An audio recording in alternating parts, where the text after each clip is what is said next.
Ahead and get started. Good afternoon. My name is Elizabeth Gould. I'm a senior research specialist with the Public Health Accreditation Board and lead for the National Evaluation Team on behalf of PHAB in partnership with the National Network of Public Health Institutes and the Association of State and Territorial Health Officials. Thank you for joining us today to discuss the results and implications from the 2024 Workforce Enumeration Study. Just a quick note about this webinar, it is going to be recorded. Everyone is currently muted, so please use the Q&A feature if you have a technical question throughout the webinar. You can also raise your hand during the discussion portion of the webinar. If you want to get off mute, we can call on you to have that discussion. We will be sharing the recording after the call and also a brief survey that I would encourage you to complete for the NET's internal QI. Next slide, please. So today we're going to have a welcome and framing of the purpose of the meeting. I'm going to do a quick introduction to the National Evaluation Team. Then I'm going to turn it over to our CWORPH colleagues to discuss the methods and results from the 2024 Workforce Enumeration. We're going to provide results from the job occupation analysis and results and implications from the novel nursing data, followed by reflections and discussion. Next slide, please. So this workforce enumeration is being conducted by PHAB in partnership with the Consortium for Workforce Research and Public Health, and this work is supported by CDC's Public Health Infrastructure Grant. Next slide, please. So a quick overview of the National Evaluation Team and important partners. The National Evaluation Team is led by the National Network of Public Health Institutes, NNPHI, and PHAB in collaboration and partnership with ASTO. With input from the Evaluation Advisory Group and the Centers for Disease Control. And so you'll see that this enumeration study falls under the PHAB subcontractors for this work. You'll see CWORPH right under the PHAB box. Next screen, please. So we wanted to provide a little bit of context about public health workforce data. So we have all these different data sources and different instruments. And so how do they all work together and kind of coalesce into making these larger comments about the public health workforce field overall? And so at the individual level, we have PHWINS, the Public Health Workforce Interest and Needs Survey, and also the job task analysis that just came out of the field. So thank you so much if you or any of your colleagues completed the JTA. We have data at the agency level that includes the ASTO and HO profiles. And then we have this national work, this public health enumeration work that really feeds in to those individual data instruments. So PHWINS and the JTA were able to use the overall numbers from the public health enumeration to guide that work and to provide the denominators for both of those survey efforts. And then the ASTO and HO profiles were utilized in order to come up with some of these estimates for public health enumeration. Next slide, please. I also wanted to provide an idea for where does this enumeration work fit in to the logic model for the National Evaluations Team work. And so you'll see the first row here, the workforce strategy, which is strategy A1, is to recruit, retain, support, and train the public health workforce. And so our short and long-term outcomes are to increase the hiring of diverse public health staff and to increase the size of the public health workforce. And so this workforce enumeration effort was one way that we could start filling in some of the data under that evaluation priority. Next slide, please. So specifically, the enumeration helps answer these evaluation questions within our logic model. And it's, how does the grant affect workforce hiring and recruitment? How does the grant affect retention of the public health workforce? How does it affect the size of the workforce? And how does the grant affect diversity, equity, inclusion, and accessibility within the workforce? And so this is the first of two enumerations. The second enumeration will be conducted in year 5 of the PHIG grant, and that will be our second point of comparison. Next slide, please. So without ado, I would like to turn it over to our colleagues at CWORPH. So first we'll have Dr. Nikki Weiss, who is a biocultural anthropologist specializing in mixed methods research. She is a researcher at the Center for Public Health Systems at the University of Minnesota. Dr. Casey Balio is a research assistant professor in the East Tennessee State Center for Rural Health and Research and the Department of Health Services Management and Policy. Dr. Betty Beckmeyer is a professor at the University of Washington School of Nursing and director of the UW School of Public Health's Northwest Center for Public Health Practice. She is a distinguished public health systems researcher focused on examining and improving the effectiveness of our public health systems and workforces. And finally, Dr. Paula Kett is Assistant Deputy Director for the Center of Health Workforce Studies in the School of Medicine at the University of Washington. So with that, I'm going to turn it over to Dr. Weiss. Thanks so much, Elizabeth. I appreciate that. Next slide, please. So I had the great honor of working with colleagues from multiple institutions as part of CWORPH, or the Consortium for Workforce Research in Public Health. And you'll hear from some of them a little bit later on. But we'll kick it off by talking about University of Minnesota's contribution. So next slide, please. So first of all, let's give a little bit of background information as to what an enumeration is, in case that's kind of new information for you. An enumeration just means a count of the workforce numbers. This is especially important in public health because it tends to fluctuate a little bit. So some more context is that public health workforce, essentially from 1980 to about 2012, declined by almost half, from about 500,000 workers to just under 300,000. And as you all know, COVID was not an easy time for the public health workforce. And, after going through COVID, and maybe not post-COVID because it's still around, but in 2021, 44% of governmental public health employees were considering leaving their jobs within the next 5 years. So historically, we've struggled with staffing, and it doesn't seem like it's going to be something that goes away in the near future. So the CDC is investing more than $5 billion into public health agencies and centers as part of, as Elizabeth mentioned, that PHIG, that Public Health Infrastructure Grant, and the COVID-19 response. And so a lot of that money is going towards staffing up efforts, basically making sure that the discipline of public health has enough people to, get these foundational public health basic principles out into the world and into the nation. So next slide, please.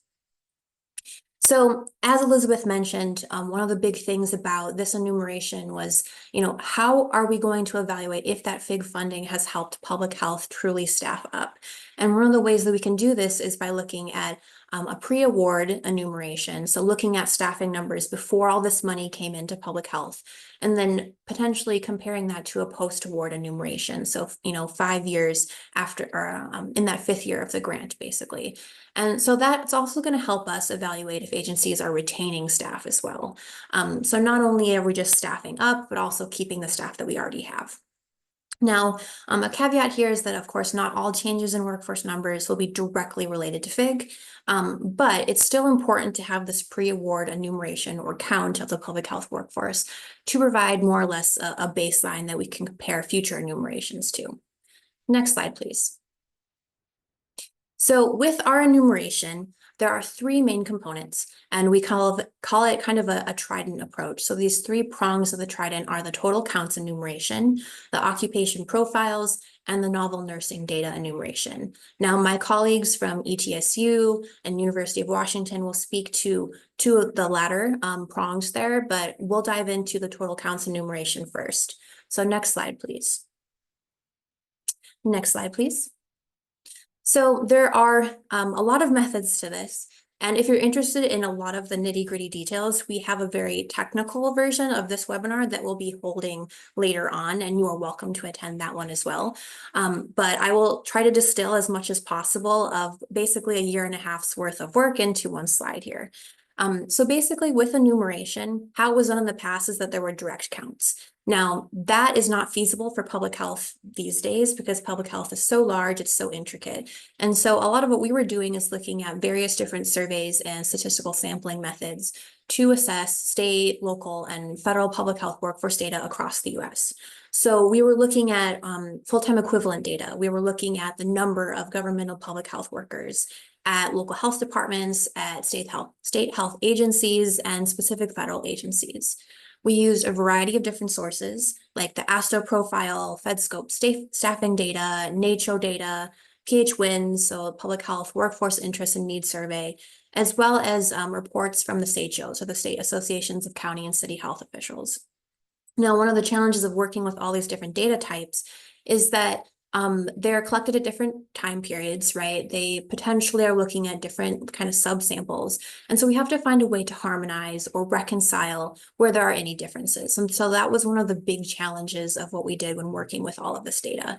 We pulled it together and we had to like see where it aligned and see where there were any differences. Next slide, please. Now, again, if you're interested in methodology specifically, we have more details on this in a future webinar. But for now, suffice to say that, if you're in public health right now, it's no surprise to you that the way that public health is organized in different states is a little different, right? We have some centralized states, we have some decentralized states, we have mixed, we have shared. And we wanted that to be reflected in the data, right? So we weren't going to create these estimates that all looked the same. And because of this, we had 3 different ways that we would add up these statewide estimates depending on how the states organized their public health. So that first method would be using ASTO reported central office, regional and local data. The second method would be using ASTO reported central office and regional data, as well as an imputed local data from NACCHO. And basically the imputations where we created an algorithm and essentially able to kind of import or that algorithm would basically tell us what the best kind of estimate based on the data that we had would be. The third would be the third method is the ASTO reported central office data as well as the NACCHO imputed local data. So again, 3 different methods that we had there, depending on kind of how the different states looked in terms of like how their health, their public health systems were organized. Next slide, please. So I talked about kind of how the states estimates were created, but let's also talk about the federal estimates. And with the federal estimates, we used FedScope data. Now, this told us information about occupation, education level, the general schedule, salary information, employment status, and demographics. And what we did with the federal estimates was basically an attempt to acknowledge the fact that within public health, there is no really consensus on what is a public health worker, that definition of a public health worker, and basically how you define a public health worker. And what I mean by that is, depending on the federal agency, sometimes it's very clear that that agency is working on public health things, like with the CDC. And other types of agencies, maybe it's not so clear. They do some public health work, but you might not necessarily classify them as a public health worker. So for example, like the EPA. So what we did was we looked at different tiers of performing public health activities, and we classified different federal agencies into those different tiers. So for example, CDC would be that first tier, and maybe agencies that seemed like they did some public health work, but it might be kind of debatable, would be into different types of tiers. And again, more on that in a little bit. Next slide, please. Now, big picture from the total counts enumeration is that with all of these estimates together, we came up with a total of about 239,000 members of the governmental public health workforce in state and local agencies. This sounds pretty impressive, but just to kind of put it in context, this is comparable to about what we got or what other scholars got when they did an enumeration about a decade ago. Now it's a little bit more than the previous decade's enumeration, but something that I want to emphasize is that that increase doesn't keep pace with the increase of growth of the US population, right? So the US population growth has increased far more and more quickly than we see that increase in the governmental public health workers. Next slide, please. Now, something else that you might be interested in is the total count of state and local public health workers by the Health and Human Services region. So there are 10 different Health and Human Services regions. And we have the total counts of these workers per region, and then also in that far right column, the total count of public health workers per 100,000 population. So this basically is taking into account that we know that some regions are more populous than others, and we want to basically like kind of even that out based on population size. And what we found is that there is some variation there, right? So you see some numbers of like 59 per 100,000 population, all the way up to like 97. So there is some variation, and that's important to note too. Next slide, please. Now, if you're a more visual learner, this information is similar to what you were seeing on the last slide, but in a map format. So again, you can see that variation of the number of employees that we would have in different health and human services regions per 100,000 population. Next slide, please. Now, we spoke a lot about kind of like the state estimates, but let's also talk about the federal estimates. So I mentioned that there were different tiers. So for example, tier 1 is like CDC and HRSA, or it is those two. And tier 2 is basically comprising about 19 different agencies. And tier 3 was 52 different agencies, and tier 4 is the VA. And again, the reason why we organized them into tiers is because that definition of who is not a public health worker differs depending on, who you're talking to in public health. And so if you're interested in a more narrow definition, then we have that available. We also have broader definitions. So these tiers are mutually exclusive. So tier 4 does not include like tier 3 and tier 2 and tier 1. And basically those are the different estimates then, depending on how broadly or how narrow you want to define public health. Next slide, please. So at this point, I will pass it over to Casey, and she will talk about the occupation profiles. Thanks, Nikki, and thanks, Elizabeth, and everybody else that is here today to hear about this enumeration effort.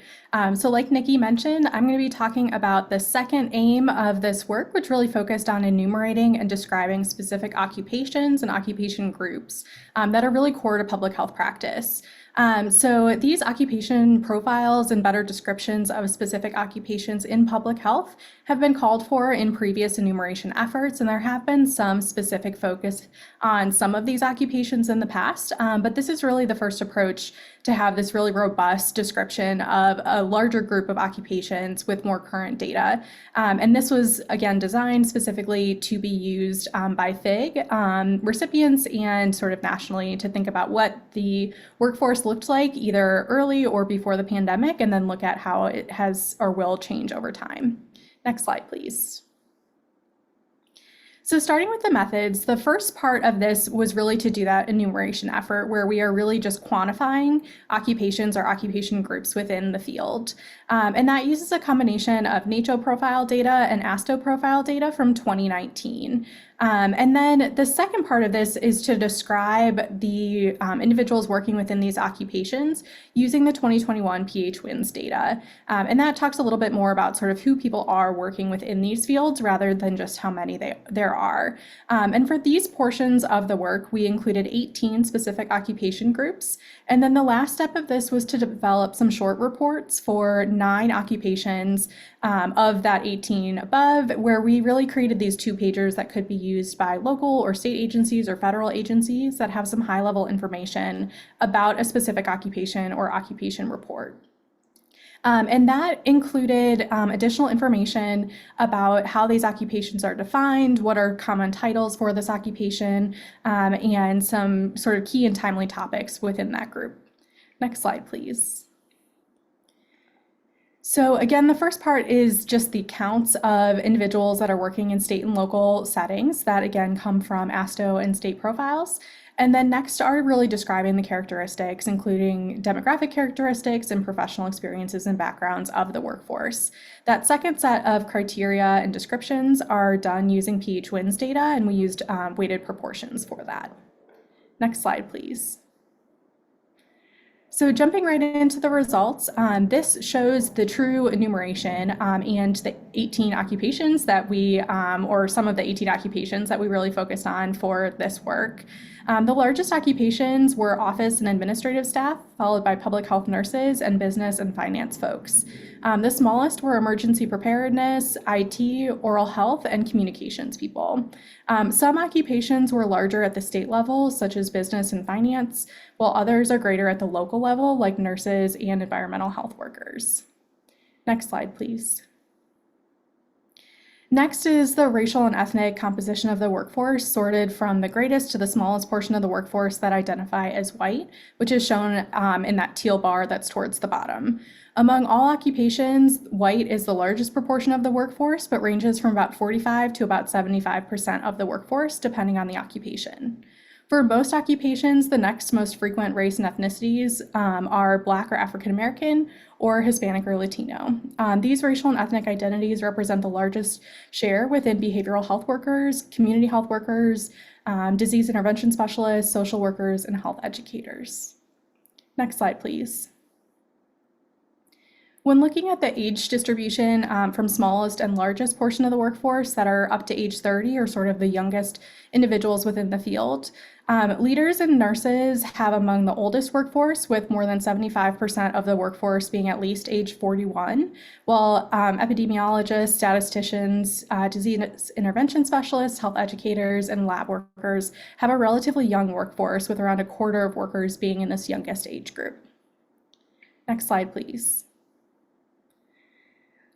Education levels also differ by occupation groups. This figure is showing the education levels by each of these occupation groups again, sorted by the greatest to least portion of the occupation with no higher degree. Office staff and behavioral health staff and community health workers are among occupations with the greatest portion of workers with no college degree, while epidemiologists, statisticians, and agency leadership are among the occupations with the greatest portion of the workforce with advanced degrees, including master's or doctoral degrees. Next slide, please. Formal public health training, which is defined by having a degree from a college or program of public health, are highest among epidemiologists, statisticians, health educators, and agency leadership, with at least 20% of workers within those occupations having formal public health training. Next slide, please. Tenure in public health practice also differed by occupation, with nearly a third to a half of individuals with less than 6 years of public health practice experience within or among data or disease intervention specialists, communications, business and finance folks, office staff, epidemiologists and statisticians, and several others. Occupations with the greatest tenure in public health practice include agency leadership, social workers, and nutrition workers. Next slide, please. And our last figure shows intentions to leave their position within 1 year for reasons other than retirement. And that's that first blue bar for all of the occupation groups. This is sorted from highest to lowest, with epidemiologists and statisticians, emergency preparedness workers, and communications people having more than a third of individuals within those occupations describing intentions to leave within 1 year.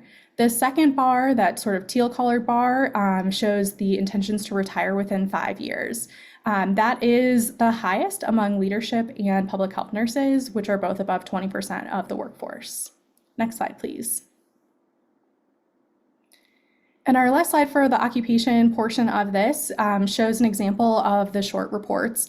Again, we have these for a subset of 9 of the occupations that are described within this overall occupation enumeration effort. This one is the emergency preparedness and management workers.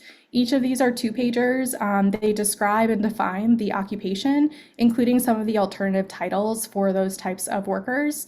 Then we describe a lot of the same information, including counts and descriptions of the workforce, but we also include a quote from the field from somebody who has served in that position that really describes what the role and the importance of that role is within the field and for public and population health. And then we have notes from the field where we highlight some of the key and timely topics and areas of discussion within that specific occupation or field. For this one, we talk about policy and advocacy, training, and workforce needs. And then lastly, in the bottom, we have the references that we use for this, but we also have a lot of resources that are specific to each of these occupations. Next slide, please. All right, so I'm going to pass it over to Betty and Paula to talk about the novel nursing data enumeration. Great, thank you, Casey. So I'll kick it off here about the additional work we did around public health nurses. And so next slide. So nurses in public health are particularly difficult to enumerate, as they've been increasingly found in research that's been going on more recently to have really unique and specific skills and competencies and functions that they bring to the workforce that are often outside of traditional clinical activities. So they're hard to enumerate in a lot of ways. And the nurses carrying out these varied functions are not always specifically classified in nursing positions, or they may be carrying out public health nursing work in public health settings that may or may not be part of a health department. So for example, a health department may or may not have school health or correctional health under a health department's purview.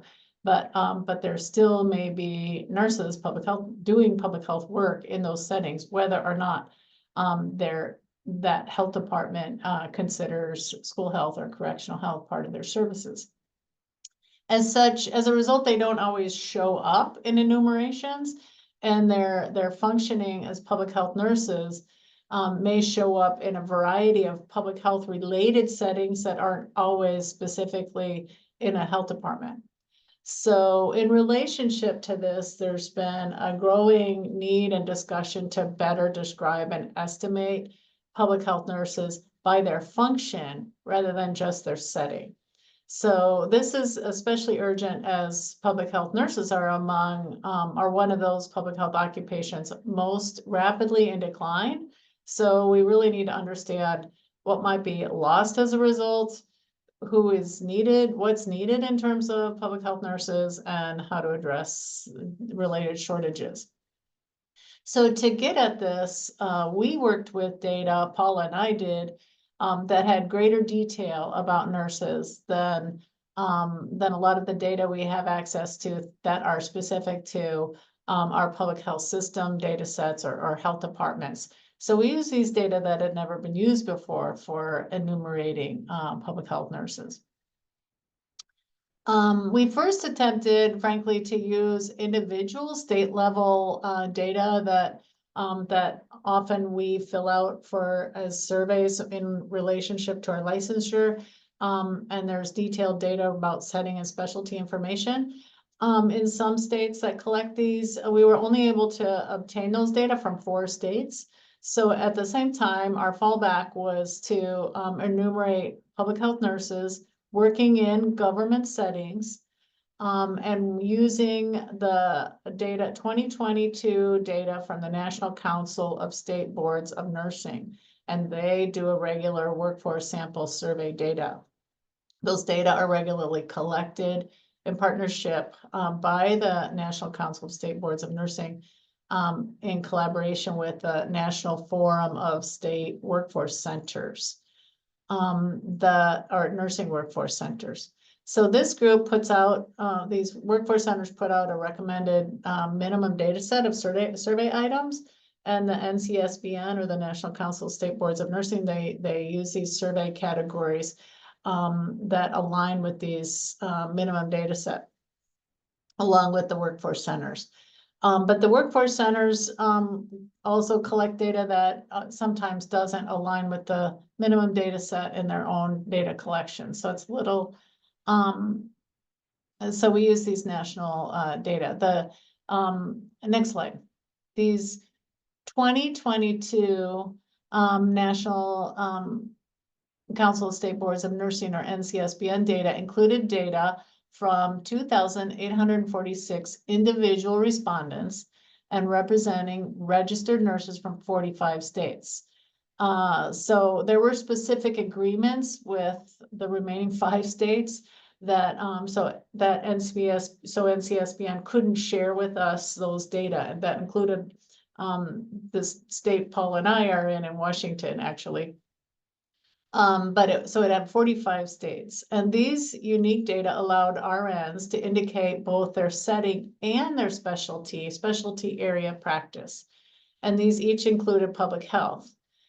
So you may be in a public health setting and indicate a public health specialty. So the items we included in our analyses were demographics, their primary work setting, and their primary specialty. And in our case, we were using specialty as a proxy for function to try to get at this function. We counted, in particular, this enumeration was really focused on nurses working in government settings. So we counted PHNs as those who are reporting specific setting and specialty combinations that were more focused on government, were likely in government settings. And then there were population weights applied to this sample survey, and we used those population weights to estimate a total number of public health nurses using the weights they provided. Next slide. Now you might wonder, how did we define a public health nurse then? So we iteratively developed a decision tree to define public health nurses by a combination of settings and specialties. So we did this iteratively through a variety of sources, the public health nursing scope and standards of practice. There's an existing public health workforce taxonomy that we use. We got feedback from national public health nursing experts. And so with this, we created this, this model that you see here with 2 PHN groups. And similar to what Nikki was describing, we want to be able to support different ways of defining or describing this workforce. So you see here in red, the broad governmental public health nursing workforce, or a broader example of what this nursing workforce looks like, inclusive of the more restricted version in yellow. So we defined it, these broad government PHNs in red, as all nurses that reported their setting as public health, school health, or correctional health. So thinking those are governmental settings in combination with 19 specialties that were available in the data set. And then we define this more restricted, or the yellow version, as a subset of that broad version that includes only specialties around public health, community health, maternal child health, school health, and infectious disease. And those that restricted group was selected as those most closely aligned with what we and experts, et cetera, described as probably fitting within what we would think of as the public health 3.0 specific activities.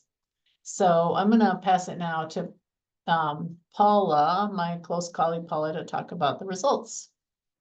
Great. Thanks, Betty. You can go to the next slide.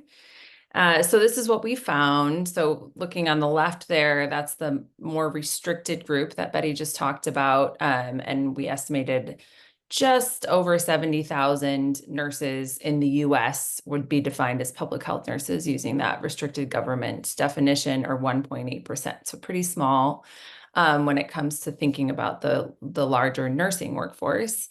And then when we broadened out that definition to this broad government, and that right column there kind of shows how those added specialties that we included for the broad government, it about doubled the size of the estimated size of the public health nurses, up to 3.7%. And overall, for looking at kind of the restricted and really the broad, a majority of those nurses reported working in school health settings and school health type specialties, and public health settings and public health specialties.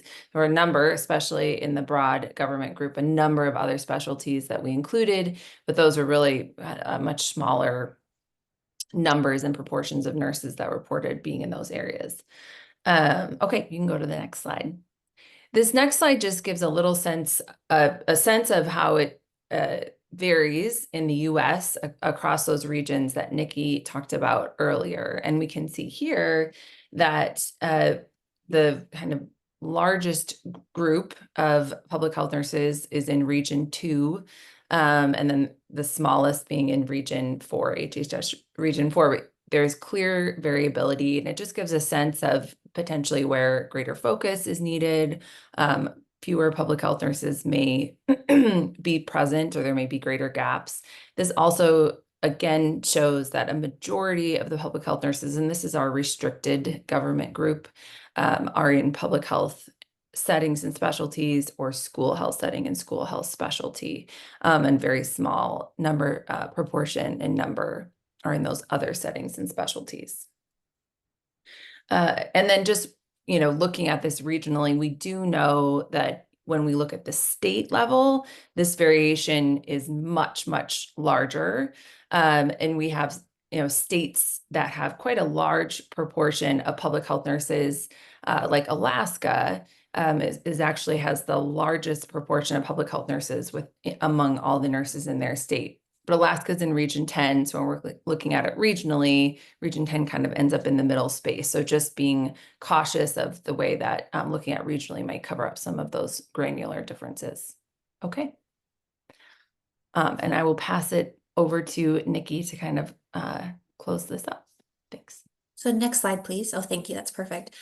So just to kind of tie everything together, let's talk about kind of key takeaways, next steps, and the project products that we have here. So if you're interested, the full report is available at the CWORPH CPHS, the Center for Public Health Systems website. Someone can go ahead and put that in the chat. That would be great, because I understand that that link is not clickable just via Zoom. So feel free to review that. In addition, we have some manuscripts that are currently under review with the American Journal of Public Health. There are multiple different papers. So one overall paper, which would include these kind of like 3 prongs of the trident, one specific to total counts, one specific to the occupation profiles, and one specific to public health nursing. In addition, there's a CDC commentary, which is in preparation to be submitted along with this overall package here. And so we are hopeful that eventually will be accepted and be published so that folks can take a look at that in the American Journal of Public Health. In addition, I mentioned that there is a more technical version of this webinar that we are planning to hold in the future. And of course, you're welcome to attend that as well. And that will get into more of the nitty-gritty of the methodology. Next slide, please. So in addition, we have some recommendations, like how basically can you use this like in your health agency? So after you've, reviewed the report, if you so choose, you can contact the Center for Public Health Systems at that email address there with any questions that you have. Another important thing to think about would be encouraging your agencies to invest in tracking numbers and demographics of workers. We do our best with the data that we have, right? But it's only as accurate as the data that we are given from these different surveys, right? So you need to be able to track numbers and demographics of workers in order to create some kind of an enumeration. So definitely encourage your agencies to keep track of all those numbers.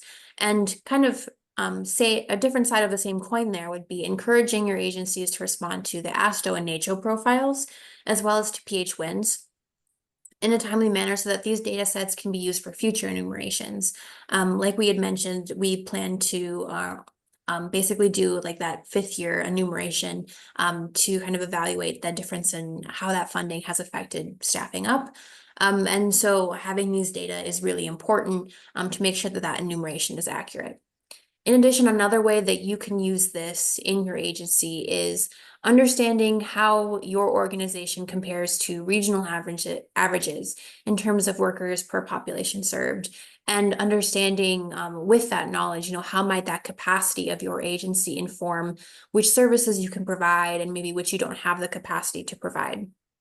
And last but certainly not least, looking at these occupation profiles, which are at the end of the full report that's available on the website, the link that was just put into the chat.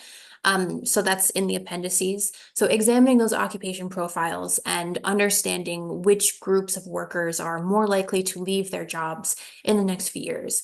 And that can be an area in which human resources departments can kind of triage and focus their recruitment and retention efforts on those groups. So again, those are kind of main points that we wanted to have you take away with you from this webinar. And next slide, please. So those are our references. If you have any questions or need access to them, you can let me know. Next slide, please. So thank you all so much for taking time out of your day to listen to us talk about enumeration. And at this point, I think with the next slide, I will pass it back to Elizabeth. Thank you so much. And just for all of our participants today, we appreciate you joining us. And we have some discussion questions here on the slide, but you're welcome to also raise your hand or enter any question that you have in the Q&A so that the team can answer them. But just one discussion item just to kick us off while you're formulating your questions would be and this is for the CWORPH team, how can these results be used in policy and practice within your state agency and community? So whoever wants to respond or take on that question, what are your thoughts there? I can go to just kind of reiterate one of the last points that I made, especially looking at, with Casey's information on the occupation profiles and understanding, which workforce areas are, going to be the most likely to leave. Because we have that data, right? They've responded to these questions, and that's what Casey's occupation profiles are showing, that maybe like this group is, at like a 30%, likely they're saying that 30% of these individuals are likely to leave within the next year. So understanding those kind of things can help. Maybe you need to like move money in that direction of like retaining and, onboarding and making sure that those workers are really supported so that you can retain them. That would be the one big thing I think that I would bring up.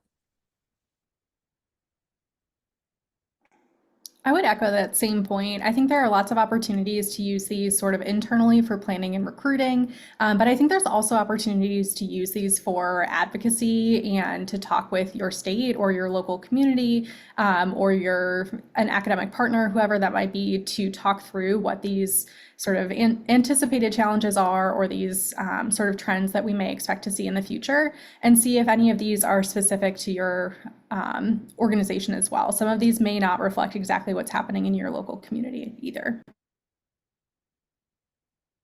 And I would just add to that in terms of advocacy or planning, it relates also to our academic partners, right? If in the case of the nursing data, we examined what does that mean in these regions and states where there are many fewer of the nurses in those states or regions are working in public health, or public health nurses, or school health related public health activities, et cetera. So often there's not enough, and that's part of an educational pipeline or pathway issue too, right? So it relates to policy on a variety of different levels and our partnering, right? And I think just lastly on this point with policy as well, that we're aware that this particular funding is probably, it's up in the air in terms of what kind of funding we're going to get after this, because this was very tied to COVID, right? And even though the public health emergency of COVID is over, the effects on the workforce are not over. Those are things that we're going to have to deal with going forward in the future.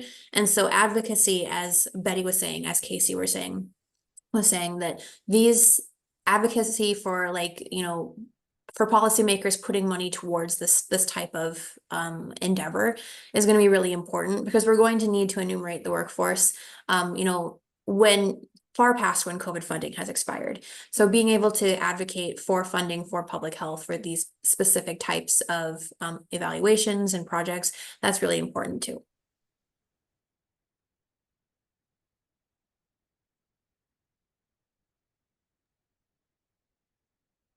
Thanks for that. And I just saw a question from Jason in the Q&A that says, how will this enumeration data be used to evaluate PHIG objectives? And if workforce data may be collected from PHIG recipients and subrecipients, how will the enumeration estimates be affected? And I think this is just one piece, right? So one interesting aspect of this enumeration is that it captures the workforce holistically, whereas in the PHIG evaluation that we're collecting information on what staff are hired directly as a result of PHIG, but it also only accounts for PHIG recipients. And so in that case, the not directly funded locals, we might get miss. So this enumeration provides kind of an overall look and contributes to the evaluation in that way, where the data that we're examining from the recipients themselves is a much more department by department level, if that answers your question.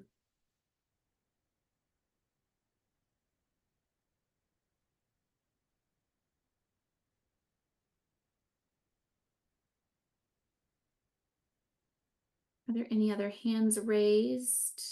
or items in the Q&A?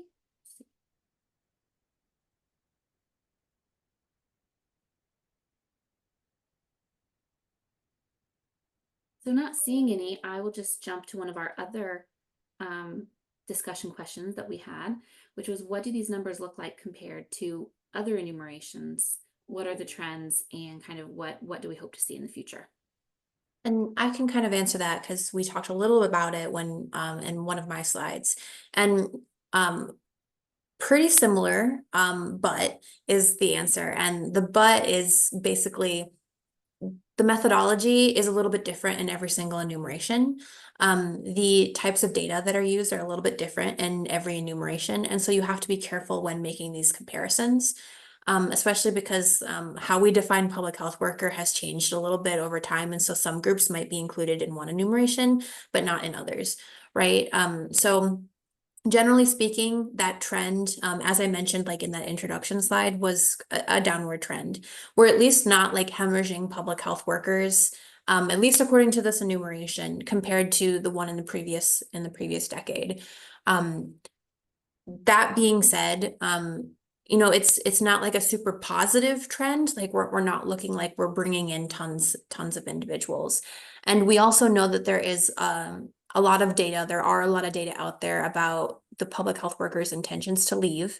Baby boomer generation getting ready to retire or in the process of retiring. So public health workforce numbers have always kind of been precarious. And based on this enumeration, I don't necessarily see that changing, especially because like with our numbers, what we're seeing is that yes, technically it increased compared to like the previous decade's enumeration, but it doesn't keep pace with the growth of the US population. And so that's something that's really important, is recognizing that number in context of the growth of the nation too.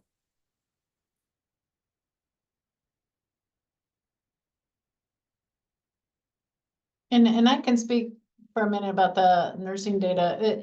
Paula and I kept close tabs with Casey because, you know, clearly Casey was looking at nurses using the public health, the data collected among health departments specifically. And so we were comparing notes with Casey. What are you finding and what are we seeing using these other data? And the like demographics weren't that radically different. They were somewhat similar. So so that was interesting. But also in the data we were using, of course, we were able to capture more nurses that are working in these governmental settings that could be classified as public health settings, and often are correctional health, school health, etc. So we were able to capture more of those nurses working in those spaces, etc. That said, it's, as Paula's slide showed, it's still a tiny percent of registered nurses that are identifying themselves as working in these spaces and as working in public health and school health, etc., or what we might classify as public health work. So so that's kind of alarming, and I don't know that we have anything to compare that to historically. Paula, does anything come to mind for you? But it's such a tiny percent of nurses that we were eager to get that word out to. Yeah, I think, I mean, just to add on to that, I think as Betty said in the presentation, this is the first time this data source has been used to try to enumerate. So we don't have a comparison, and nobody has done this combination of setting specialty in particular. So it leaves us without a comparison. I think two things that are kind of interesting. One is the group of nurses that identified working in a public health setting and a public health specialty. That was about the same number as the estimate from Casey's the occupational profile of public health nurses. So we don't know that that's the same, but that's, you know, that kind of gives some sense.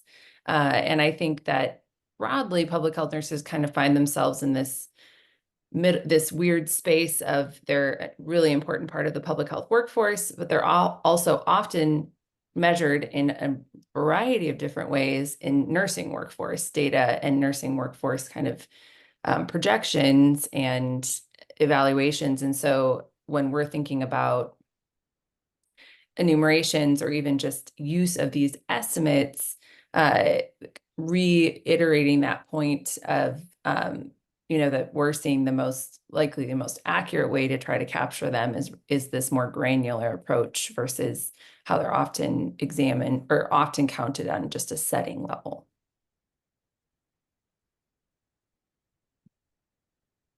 Thank you. So we have a couple questions in the Q&A.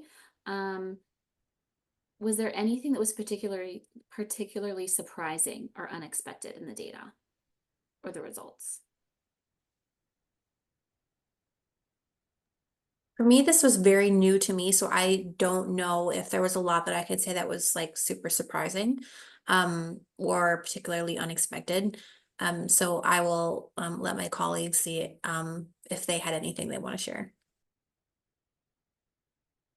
I think some of what was perhaps not unexpected, but I think a really important thing to keep track of really echoes what everybody has said so far, that the data that we have to sort of describe the workforce and capture this information, including enumeration and describing the workforce, really has some pretty considerable limitations to it.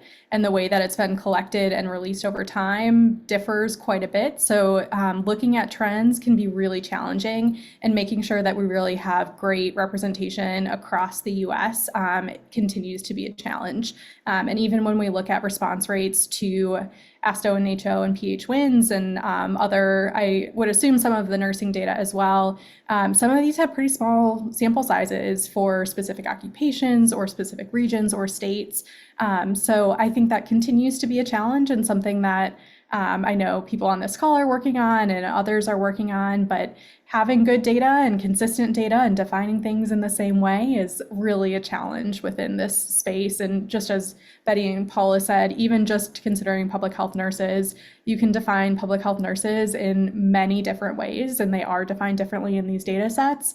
And that's probably not dissimilar to most of these other occupation groups or public health at large. So just being cautious and sort of cognizant of what that means and what that looks like.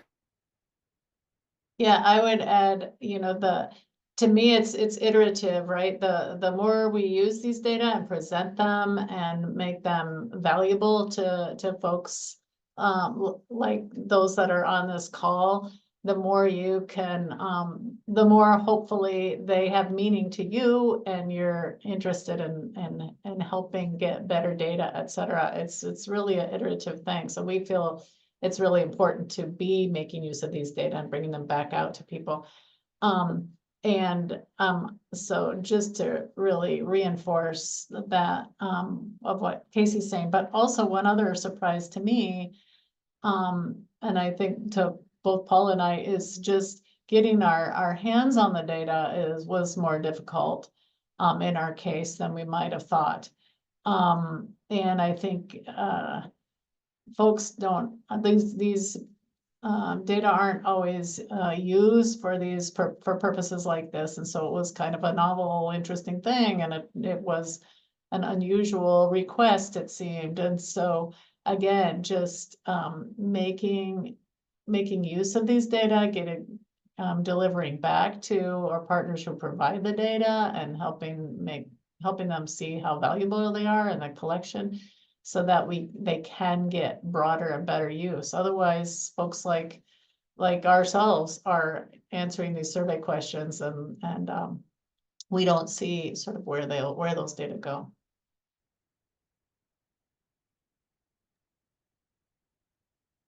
Thank you. So we have a couple other questions in the Q&A. Two of them are sort of linked, and I can address them as they relate to the PHIG evaluation, then I can turn it over to you guys. One asked, just curious, what are the long-term goals for the public health enumeration work? And then can you share any plans about how this project work will be developed and any immediate next steps for expanding on this work? And so, as I had mentioned before, this was a one enumeration that we were doing at the beginning of the PHIG grant. That was kind of the impetus and the reason that we wanted to do it, and we're going to be doing it again in a few years as a point of comparison. And so that's the future of the work as it relates to PHIG. And I'll let the team kind of address how enumeration may continue for the long term. And then in terms of how it's going to be developed, we are working internally at the National Evaluation Team to take these findings and incorporate it into our evaluation and results for the overall evaluation of the project. So I'm going to let the CWORPH team take it from there. I think one of the big things that we, as well as previous enumerations, had recommended was, working within public health to adopt like a formal taxonomy, basically like a definition of what a public health worker is, because there's not the consensus there. And I know I sound like a broken record because we've said that in a few different slides and a few different points in this presentation, but that would be kind of one of the big next steps, is coming to a consensus on that definition of a public health worker, throughout the discipline.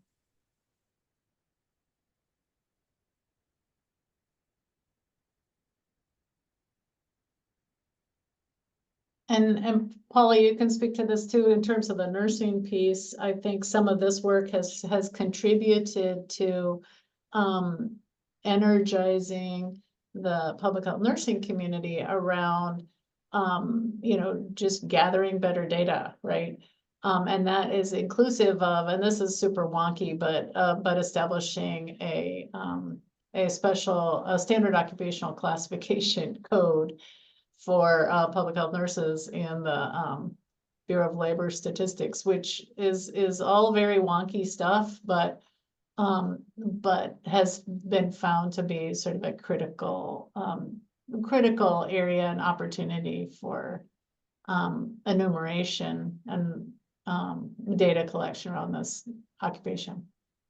Yeah, I think just to add on to that, I think when Betty and I speak with public health nurses and leadership in health departments, there's often this ask for evidence around public health nurses, and we are often saying, well, that's like kind of an end down the line goal, but we really, the first step in really understanding how public health nurses are contributing is where public health nurses are and how many there are, where we have gaps, how we can, support workforce development, et cetera, within that group.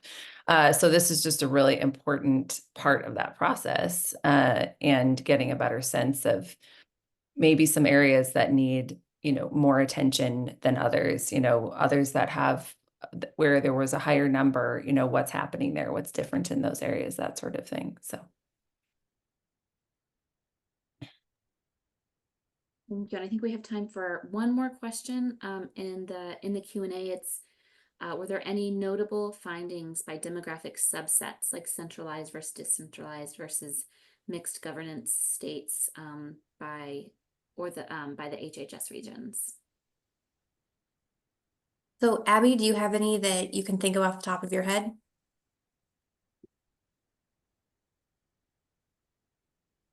Well, there's the variety of the distribution that Nikki shared about the variety of densities of public health workers, especially in state and local agencies. No analysis was done looking at the different governance-based states, however.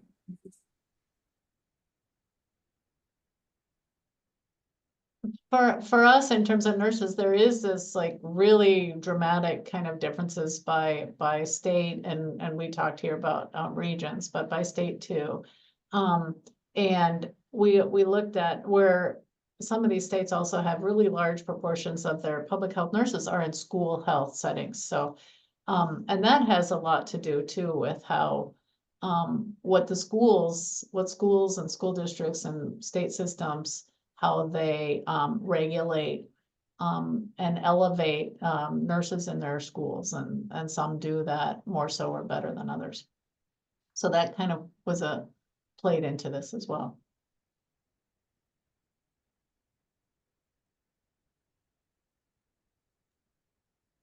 Thank you. So thank you so much, everyone, for joining. I do see that we are at time. I just wanted to take a second to thank our panelists, to the team at CWORPH. Thank you for taking the time to present this and for the active discussion. I appreciate it, and I hope everyone has a great rest of their day. Bye now. Thank you.